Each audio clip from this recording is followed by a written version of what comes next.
Hello friends Bunty कहानी YouTube channel को आपको स्वागत।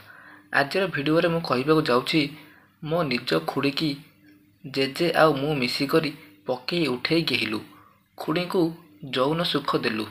ओह सांग मैंने कहनी से दिन रातिर घटना भाविला ना देह पूरा शीते उठुची। पूरा घटना जानापी भिडियो को लास्ट पर्यंत देखु। ये भिडियो देखी आपण बांड आ बिया गुलुगुलु सुलुसुलु होबार लगे। सांग मैंने मो ना जीतू बयस 25। घरे बापा बो सह दादा खुड़ी रुहती। मो खुड़ी भारी सुंदरी बयस तांको 40 हेले भी से गज टोकी भली लगती। तांकर आज जाए पिला छुआ हो नहीं। से तांको देह को पूरा टोकी परिका रखिंट। जेतेबेले खुड़ी बाहर को जाती टोका ठारू बुढ़ा पर्यंत समस्ते खुड़ी देह को देखिले पागल हो जाती। कहवाक गले से मो निज खुड़ी हेले भी टोका मन खुड़ी को घेवा बहुत इच्छा हुए।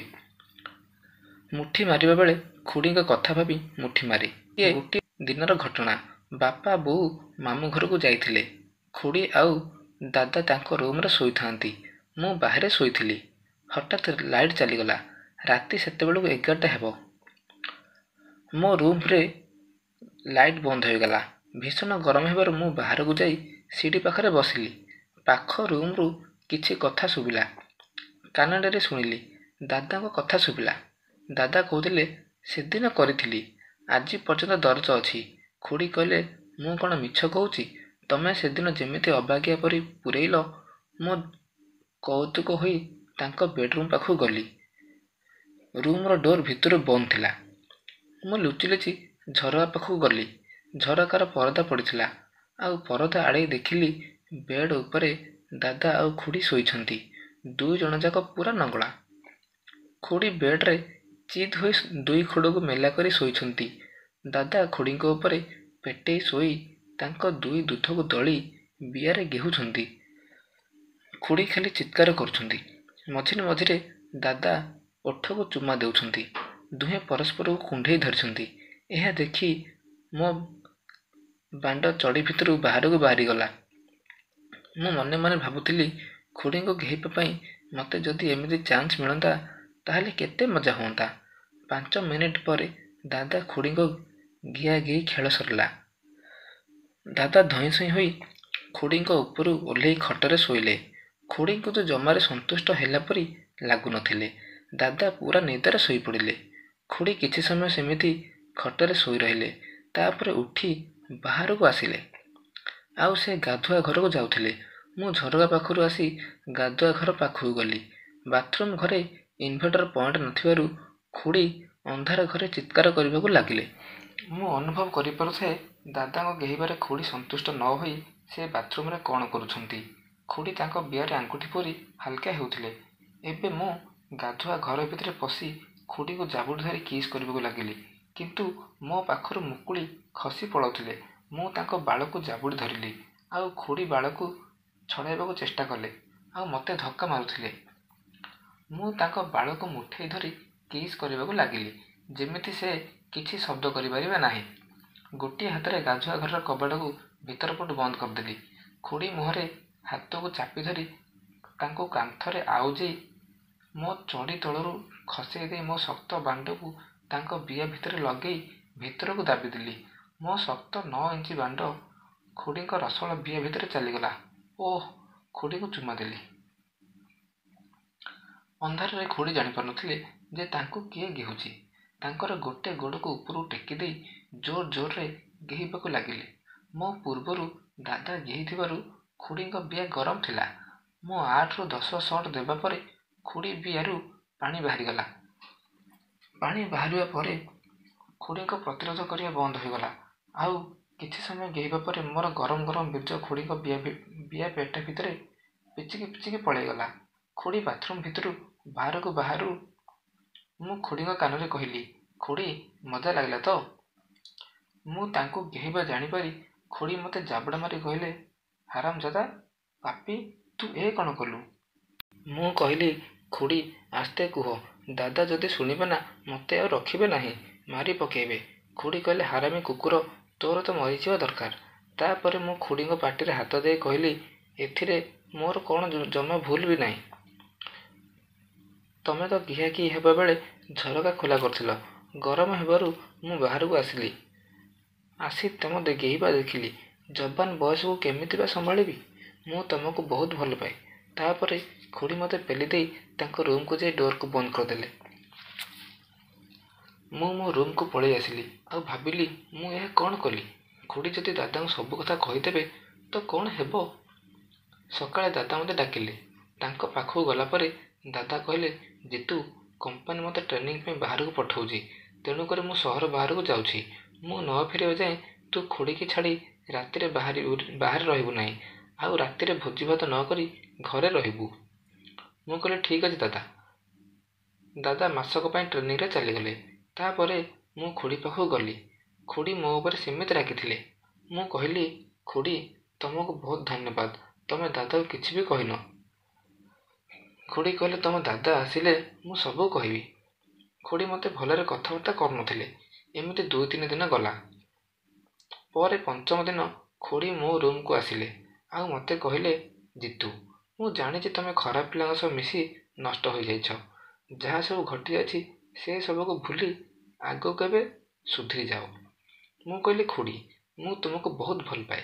ଖୁଡ଼ି କହିଲେ, ତମେ ମୋ ପୁତୁରା, ମୋ ସ୍ୱାମୀ ନୁହଁ। ମୁଁ କହିଲି, ମୋତେ ତମ ସ୍ୱାମୀ କରିଦଉନ।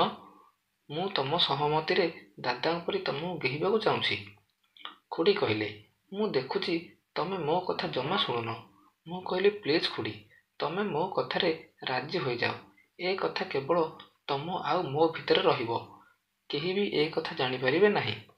ମୁଁ ପ୍ରମିସ୍ ଦଉଛି, ତମକୁ ମୁଁ ବହୁତ ଖୁସି ଦେବି, ଯାହା ଦାଦା ତୁମକୁ ଦେଇପାରୁନାହାନ୍ତି। ଏବେ ଖୁଡ଼ି ଉଠିପଡ଼ି ଡୋର ପାଖକୁ ଯାଇ ଭିତର ପଟୁ କବାଟ ବନ୍ଦ କରି ମୋ ପାଖକୁ ଆସି ସେ ପିନ୍ଧିଥିବା କପଡ଼ାକୁ ଖୋଲିଦେଲେ। ମୁଁ ଏହା ଦେଖି ଖୁଡ଼ିଙ୍କୁ କୁଣ୍ଢେଇ ଧରିଲି। ଆଉ ତାଙ୍କ ଓଠରେ ଚୁମା ଦେଲି। ଆଉ 2 ହାତରେ ତାଙ୍କ ଗାଣ୍ଡିକି ଦୋଉଥିଲି। ଆଉ କହିଲି, ଧନ୍ୟବାଦ ଖୁଡ଼ି। ଏବେ ଖୁଡ଼ି ତାଙ୍କ କପଡ଼ାକୁ ଖୋଲିଦେଇ କହିଲେ, ଏବେ ନିଅ, ତମ ଦେହର ଭୋକକୁ ମେଣ୍ଟେଇ ଦିଅ। ଖୁଡ଼ିଙ୍କୁ ଖଟ ଉପରେ ଶୁଆଇ ଦୁଧକୁ ଚିପିବାକୁ ଲାଗିଲି। ଆଉ ତାଙ୍କ ଚଡ଼ି ଭିତରେ ହାତ ପୂରେଇ ବିଆକୁ ସାଲୁ ସାଲୁ କଲି। ଏବେ ଖୁଡ଼ି ମୋତେ ଲେଉଟାଇ ଦେଇ ମୋ ଉପରେ ଶୋଇ ମୋତେ ଚୁମା ଦେବାକୁ ଲାଗିଲେ। ଚୁମା ଦେଇ ଦେଇ ସେ ମୋ ତଳ ଆଡ଼କୁ ଗଲେ। ଆଉ ଏକାବେଳେ ମୋ ପ୍ୟାଣ୍ଟ ଆଉ ଚଡ଼ିକୁ ଖୋଲିଲେ। ତାପରେ ମୋ ବାଣ୍ଡରେ ଚୁମା ଦେଲେ। ଆଉ କହିଲେ, ଜିତୁ, ତମେ ସେଇଦିନ ଏଇଥିରେ ମୋତେ ଗେହିଥିଲ ନା? ତମେ ସେଇଦିନ ଗେହିବା ପରଠାରୁ ତମ ମୋଟା ବାଣ୍ଡ ମୋର ଭାରି ମନେ ପଡ଼ୁଛି। ଏଥିପାଇଁ ଆଜି ମୁଁ ନିଜେ ତମ ପାଖକୁ ଆସିଛି। ଏହା କହି ସେ ତାଙ୍କ ଚଡ଼ିକୁ ଖୋଲି ମୋ ପାଖରେ ଶୋଇଲେ। ମୁଁ ତାଙ୍କର 2 ଗୋଡ଼କୁ ମେଲେଇ ତାଙ୍କ ବିଆକୁ ଚୁମା ମାରି ମୁହଁକୁ ବିଆ ପାଖରେ ରଖିଲି। ମୋ ନାକର ଗରମ ନିଶ୍ୱାସ ଖୁଡ଼ିଙ୍କ ବାଳୁଆ ବାଳୁଆ ବିଆରେ ବାଜିଲା। ଖୁଡ଼ି କହିଲେ, ଜିତୁ, ତମେ ଆଉ ମୋତେ ଛଟପଟ କରନି। ଜଲ୍ଦି ମୋତେ ଗେହି ମୋ ବିଆକୁ ଶାନ୍ତି କର। ଖୁଡ଼ିଙ୍କ କଥା ଶୁଣି ମୁଁ ଆଉ ରହିପାରିଲି ନାହିଁ। ମୋ ବାଣ୍ଡକୁ ଖୁଡ଼ିଙ୍କ ବିଆ ଭିତରେ ରଖିଲି। ଆଉ ତାଙ୍କୁ କୁଣ୍ଢେଇ ଧରିଲି। ସେ ବି ମୋତେ କୁଣ୍ଢେଇ ଧରିଲେ। ଆଉ ଭସ୍ କରିକି ତାଙ୍କ ବିଆ ଭିତରେ ବାଣ୍ଡକୁ ପୂରେଇଲି। ଖୁଡ଼ି ଏବେ ଚିତ୍କାର କରିବା ଆରମ୍ଭ କରିଦେଲେ। ମୁଁ ତାଙ୍କ ଓଠରେ ମୋ ଓଠକୁ ଲଗେଇ କିସ୍ କରିଲି, ଯାହା ଫଳରେ ତାଙ୍କ ପାଟିରୁ ସଇଁ ସଇଁ ଶବ୍ଦ ବାହାରୁଥିଲା। ଆଉ ଖୁଡ଼ି କହିଲି, ଜିତୁ ବେଟା, ସେଦିନ ଠିଆ ଠିଆରେ ଭଲରେ ଗିହା ଖାଇନଥିଲି। ଆଜି ଜୋର ଜୋର ଗେହି ମୋ ବିଆକୁ ଶାନ୍ତି କର। ଏ କଥା ଶୁଣି ମୋ ବାଣ୍ଡକୁ ବିଆ ଭିତରେ ଜୋର ଜୋର ଗେହିବା ଲାଗିଲି। ଆଉ ଖୁଡ଼ି ବି ଚିତ୍କାର କରୁଥିଲେ, ଓଃ, ଗିହେ, ଆହୁରି ଗିହେ, ଜୋର ଗିହେ। ମୁଁ କହିଲି, ଖୁଡ଼ି, ତମେ ଯେତେ ସୁନ୍ଦର ହୋଇଛ ନା, ଦିନସାରା ଗେହିଲେ ବି ମନ ଶାନ୍ତି ହେବ ନାହିଁ। ଏଇଭଳି ପୁରା ଅଧଘଣ୍ଟା ଗେହିବା ପରେ ମୋର ପାଣି ବାହାରିବା ସମୟ ହେଲା। ମୁଁ ଖୁଡ଼ିକି କହିଲି,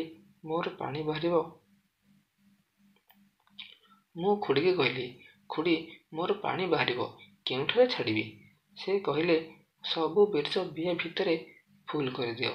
ମୁଁ ଏବେ ଜୋର ଜୋର ଗେହି ସବୁତକ ପାଣି ଖୁଡ଼ି ବିଆରେ ଛାଡ଼ିଦେଲି।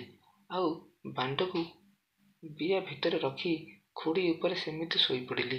ଆଉ କହିଲି, ଖୁଡ଼ି, କେମିତି ଲାଗିଲା? ଖୁଡ଼ି କହିଲେ, ଆରେ ମୋ ରାଜା, ବହୁତ ଭଲ ଲାଗିଲା। ତମେ ଯେମିତି ଗେହିଲ ନା, ଆଜି ଯାଏଁ ତମ ଦାଦା ବି ଗେହି ନାହାନ୍ତି।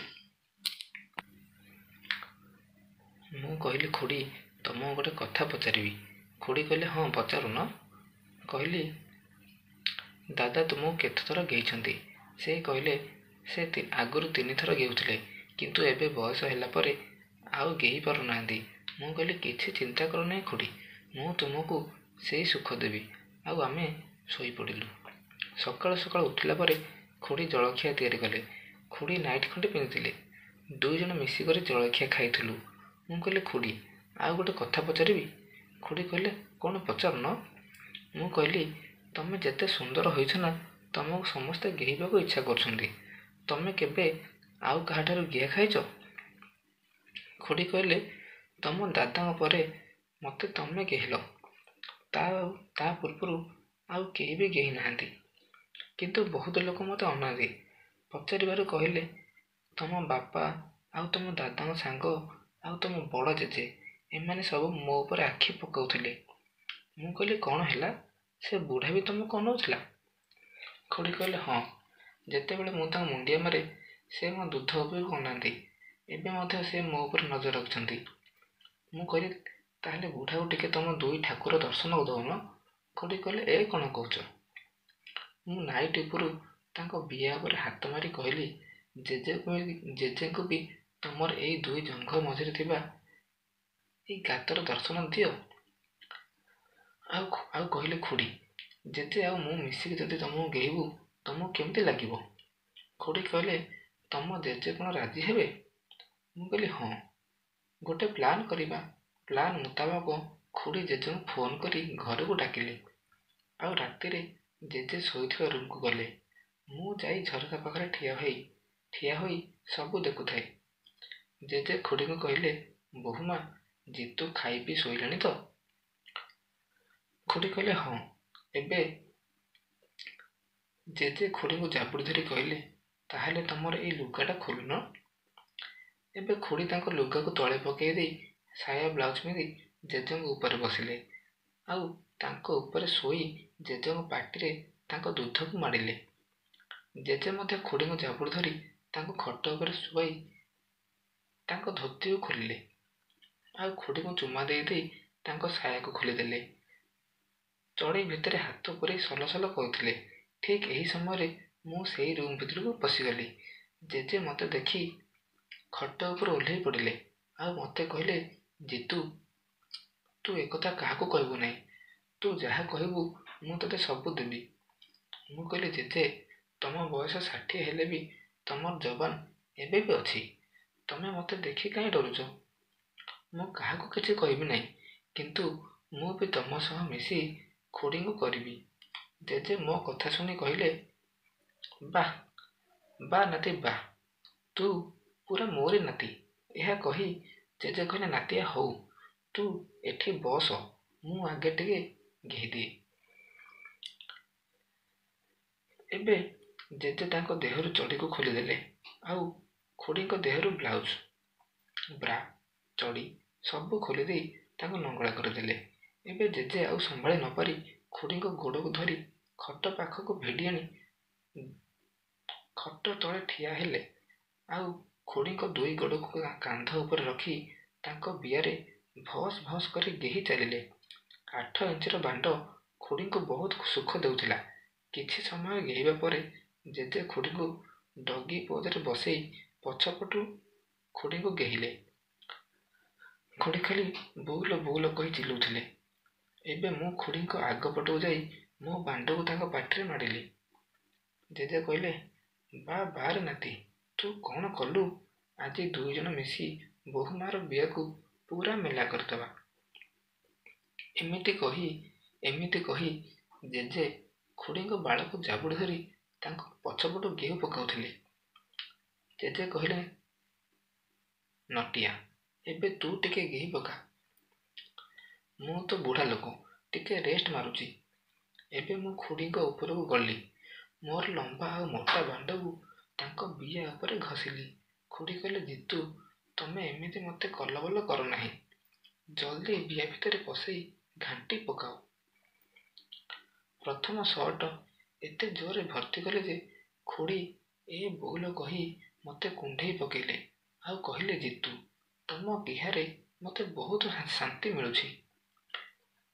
ଖୁଡ଼ିଙ୍କୁ ଏତେ ଜୋରରେ ଗେଉଥିଲେ ଯେ ଖୁଡ଼ି ଖାଲି ଏ ବୋଉ ମରିଗଲି ମରିଗଲି ଏଇଭଳି ଚିଲଉଥିଲେ। ତାଙ୍କ ଚିଲେଇବା ଶୁଣି ଜେଜେ କହିଲେ, ହଇଲୋ ଘୋଡ଼ା ଗେହିବା ପାଇଁ ତ ଡାକିଛୁ, ଏମିତି କାହିଁ ଚିଲଉଛୁ? କିଛି ସମୟ ଗେହିଲା ପରେ ଏବେ ମୁଁ ଚିତ୍ ହୋଇ ଶୋଇପଡ଼ିଲି। ଆଉ ଖୁଡ଼ିଙ୍କୁ ମୋ ଉପରେ ଚିତେଇ ହୋଇ ଶୋଇଲେ।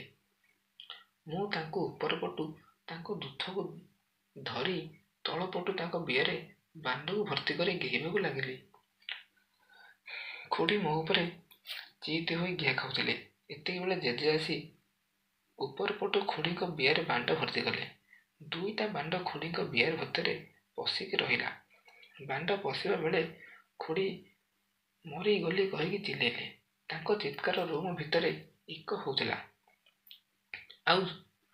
ଆଉ ଶୁଣିବାକୁ ବହୁତ ଭଲ ଲାଗୁଥିଲା। ଜେଜେଙ୍କ ବାଣ୍ଡ ଆଉ ମୋ ବାଣ୍ଡ ଏକାବେଳେ ବିଆରେ ଘେହି ଚାଲିଲୁ। ଖୁଡ଼ି ଜେଜେଙ୍କ ଅଣ୍ଟାକୁ ଧରି ଗେହିବାର ମଜା ନେଉଥିଲେ। ଆଉ 10 ମିନିଟ୍ ଏଇଭଳି ଗେହିବା ପରେ ଖୁଡ଼ି ଉଠି ବସିଲେ। ତାଙ୍କ ବିଆରୁ ଥପ ଥପ ହୋଇ ପାଣି ବହିବାକୁ ଲାଗିଲା। ସବୁତକ ପାଣି ଜେଜେ ଚାଟି ସଫା କରିଦେଲେ। ଆଉ ଜେଜେ ଆଉ ମୁଁ ଦୁଇ ଜଣ ବାଣ୍ଡକୁ ହଲେଇ ହଲେଇ ଖୁଡ଼ିଙ୍କ ଦୁଧ ଆଉ ପାଟିରେ ଛାଡ଼ିଦେଲୁ। ଆଉ ସେଇ ଗୋଟିଏ ଖଟରେ ଶୋଇପଡ଼ିଲୁ। ଖୁଡ଼ି ମଝିରେ ଶୋଇଥାନ୍ତି, ଆଉ ଜେଜେ ଆଉ ମୁଁ ଖୁଡ଼ିଙ୍କ ସାଇଡ଼ରେ ତାଙ୍କୁ କୁଣ୍ଢେଇ ଧରି ସେମିତି ନଙ୍ଗଳା ହୋଇ ଶୋଇଲୁ। ସକାଳୁ ସକାଳୁ ମୋ ନିଦ ଭାଙ୍ଗିଲା। ମୁଁ ଦେଖେ ତ ଜେଜେ ଭୋରୁ ଉଠି ପୁଣି ଥରେ ଖୁଡ଼ିଙ୍କ ବିଆକୁ ଗେହିବାକୁ ଯାଉଛନ୍ତି। ମୁଁ କହିଲି, ଜେଜେ କ'ଣ ରାତିରେ ତମ ବାଣ୍ଡ ଆହୁରି ଶାନ୍ତ ହୁଏନି? ଜେଜେ କହିଲେ, ଆରେ ନାତିଆ, ତୁ ସିନା ଯବାନ ଅଛୁ ବୋଲି ଏକାବେଳେ ଘଣ୍ଟା ଘଣ୍ଟା କରି ଗେହି ଦେଉଛୁ। ମୁଁ ପରା ବୁଢ଼ା ହେଲାଣି। ଏମିତି କହି ସେ ଖୁଡ଼ି ବିଆରେ ବାଣ୍ଡକୁ ପୂରେଇ ଦେଲେ। ଖୁଡ଼ିଙ୍କ ବିଆରେ ବାଣ୍ଡ ଯେମିତି ପଶିଛି ଖୁଡ଼ିଙ୍କ ନିଦ ଭାଙ୍ଗିଗଲା। ଖୁଡ଼ି କହିଲେ, ନାଇଁ ବାପା, ସେତିକି ଥାଉ। କାଲି ରାତିରେ ତମେ ଏକାବେଳେ 2ଟା ବାଣ୍ଡ ପୂରେଇ ଗେହିଛ ଯେ ମୋ ବିଆର ଦରଜ ଏପର୍ଯ୍ୟନ୍ତ ଯାଇନି। ଜେଜେ କହିଲେ, ହଉ ବୋହୂମା ହଉ, ମୁଁ 2 ମିନିଟ୍ ଗେହି ରହିଯିବି। ଆଉ ଜେଜେ 2 ମିନିଟ୍ ଗେହିବା ପରେ ଖଟରୁ ଉଠି ବାଥରୁମ୍ ଧୁଆଧୁଇ ହେବାକୁ ଗଲେ। ସେତେବେଳେ ସମୟ 6ଟା ହୋଇଥିଲା। ଖୁଡ଼ି ମୋତେ କୁଣ୍ଢେଇ ଧରି ଶୋଇଲେ। ମୁଁ ଖୁଡ଼ିଙ୍କୁ ପଚାରିଲି, ଖୁଡ଼ି, କାଲି ରାତିର ଗେହା କେମିତି ଲାଗିଲା?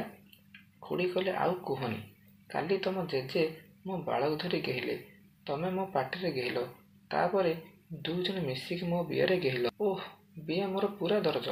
ଖୁଡ଼ି ଖଟରୁ ଓହ୍ଲେଇ ଠିକ୍ ସେ ଚାଲିପାରିଲେ ନାହିଁ। ସେ ଛୋଟେଇ ଚାଲୁଥିଲେ। ମୁଁ ସକାଳୁ ସକାଳୁ ବଜାରକୁ ଯାଇ ମେଡ଼ିସିନ ଆଉ ସକାଳ ପାଇଁ ଜଳଖିଆ ଆଣିଲି। ସମସ୍ତେ ମିଶି ଜଳଖିଆ କଲୁ। ସାଙ୍ଗମାନେ, ଯଦି ଭିଡ଼ିଓଟା ଭଲ ଲାଗିଲା ତେବେ ଏ ଭିଡ଼ିଓକୁ ଆପଣ ନିଜ ଗୋଟେ ବେଧୁଆ ସାଙ୍ଗକୁ ସେୟାର କରନ୍ତୁ। ଆଉ ତମ ସେଇ କାଟୁଆ ଟାଣୁଆ ମୋଟା ବାଣ୍ଡରେ ସବସ୍କ୍ରାଇବ୍ ବଟନକୁ ଦବାଇ ଦିଅନ୍ତୁ।